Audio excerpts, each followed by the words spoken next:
হাজার টাকায় বিক্রি করছে, একটা ফ্যানে 3000 টাকা লাভ করা যায়? তো মানুষকে তো এভাবে জিম্মি করা যাবে না, তাই না? আপনার তো একটা ন্যূনতম যে মুনাফা, সেই মুনাফাটুকু আপনি করেন, আমাদের কোনো সমস্যা নেই। কিন্তু আপনি যদি অধিক মুনাফা করতে চাইলে এটাতে তো আমাদের সমস্যা রয়েছে, এটা তো আপনি আইনের লঙ্ঘন করছেন। এই জন্য আইন মানে আইন যেভাবে বলে সেভাবে আপনাকে ব্যবসাটা করতে হবে। আমরা এই জন্যই আপনাদের কাছে আসছি, এটাই হচ্ছে আমাদের আপনাদের কাছে একটা দাবি, আপনার এইভাবে আপনাদের করতে হবে আইন অনুযায়ী।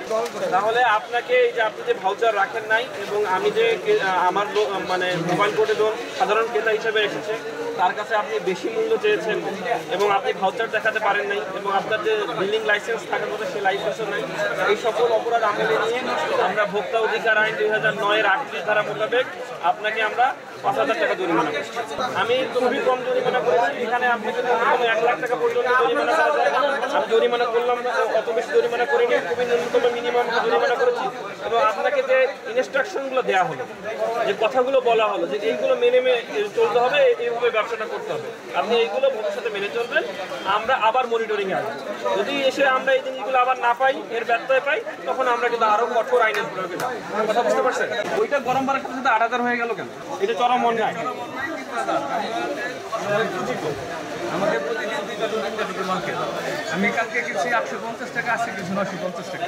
আপনি আমার কথা শোনেন, আপনি যদি বেশি দামে কেনেন, যদি অধিক বেশি দামে কেনেন, আমাকে ভাউচার দেখাবেন যে আমি বেশি দামে বিক্রি করছি। কিন্তু আপনি আগের পণ্য আপনি অধিক দামে বিক্রি করছেন, এবং আপনার যা লাভ করার কথা 5000 টাকার পণ্য, আপনি বললেন যে আপনি সর্বোচ্চ 300 টাকা 400 টাকা লাভ করতে পারেন, দ্যাটস ওকে। কিন্তু আপনি 5000 টাকার পণ্য যখন 3000 টাকা লাভ করবেন, সেটা কি ওকে হলো? এটা আমার জন্য, সবার জন্য। এই আমরা মোবাইল কোড এই জন্যই আসছি আপনাদের সচেতন করার জন্য। আপনারা ক্রেতার সাধারণের কাছে এরকম বেশি দাম রাখবেন। বিকাশে কম খরচে ক্যাশ আউটের লিমিট বেড়ে 50,000, প্রিয় এজেন্টও 2টা। আপনারা জানেন যে দেশব্যাপী তীব্র তাপদাহ চলছে এবং মানুষ সীমাহীন দুঃখ দুর্দশার মধ্যে আছে। প্রচণ্ড গরমে অনেকেই কষ্ট পাচ্ছে। এখন এই প্রচণ্ড গরমের সুযোগ নিয়ে আমরা খবর পেয়েছি যে চার্জার ফ্যান এবং বিভিন্ন ধরনের ইলেকট্রনিক্স পণ্য, ফ্যান সহ অন্যান্য ইলেকট্রনিক্স পণ্য বেশি দামে বিক্রয় হচ্ছে। এজন্য আমরা সাধারণ ক্রেতা সেজে প্রথমে দোকানে পাঠিয়েছিলাম এবং সেখানে দেখেছি আমাদের কাছে বেশি দাম চেয়েছে, এবং ওই অনুযায়ী আমরা যখন তাদের কাছে ভাউচার চেয়েছি, তখন তারা যে ভাউচার তাদের ক্রয় মূল্য এবং বিক্রয় মূল্যের মধ্যে আমরা বিস্তর ফারাক এবং অধিক মুনাফা করার প্রবণতা দেখতে পেয়েছি, এবং এ কারণে আমরা তাদের বিরুদ্ধে আইনত ব্যবস্থা নিয়েছি।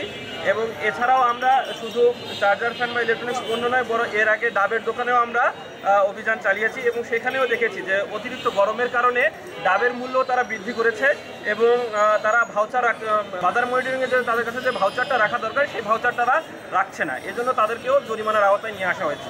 আমাদের এই অভিযান অব্যাহত থাকবে।